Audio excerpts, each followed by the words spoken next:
السلام علیکم ورحمۃ اللہ وبرکاتہ۔ ریڈیو HRDF میں آپ کا استقبال ہے۔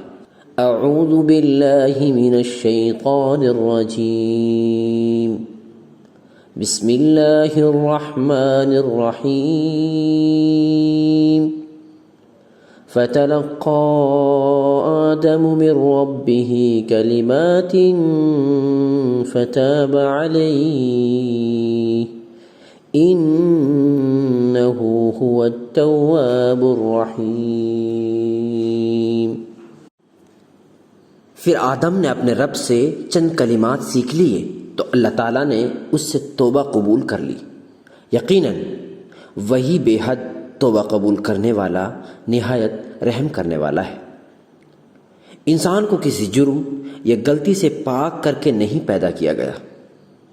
کسی بھی قسم کا فتنہ یا اشتعال اسے گمراہ کر سکتا ہے، لیکن مخلص اور وفادار لوگ توبہ کرتے ہیں اور اپنے آپ کو درست کرتے ہیں۔ جب ان سے کوئی غلطی سرزد ہو جاتی ہے تو وہ اپنے آپ کو درست کر لیتے ہیں۔ اس سے لوگ اللہ کے عذاب سے بچ سکیں گے اور اس کی رحمت حاصل کر سکیں گے۔ یہ ہمارے لیے آدم اور حوا کی تاریخ سے سیکھنے کا ایک اچھا سبق ہے۔ قرآن کریم نے اللہ تعالیٰ کا تعارف کرایا ہے جو اپنے بندوں کی توبہ قبول کرتا ہے۔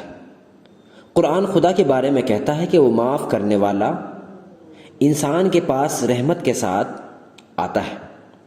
رسول اللہ صلی اللہ علیہ وسلم ہمیں سکھاتے ہیں کہ خدا رات میں کیے گئے گناہوں کو دن میں اور دن میں کیے گئے گناہوں کو رات میں معاف کرنے کے لیے بھی تیار ہے۔ قرآن ہمیں غلطیوں سے بچنے، شیطانی فتنوں کا شکار نہ ہونے اور توبہ کرنے کی ترغیب دیتا ہے۔ شیطان انسان سے بالکل مختلف ہے۔ شیطان جان بوجھ کر غلطی کرتا ہے، اس لیے شیطان توبہ کرنے کے لیے بھی تیار نہیں ہے، جبکہ انسان جان بوجھ کر بھی غلطی کرتا ہے اور انجانے میں بھی غلطی کرتا ہے، لیکن انسان جو ہے وہ توبہ کرنے کے لیے تیار رہتا ہے۔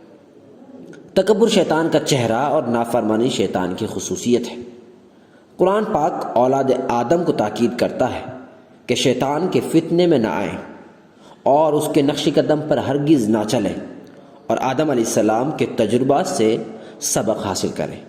اللہ تعالی ہمیں توفیق عطا فرمائے۔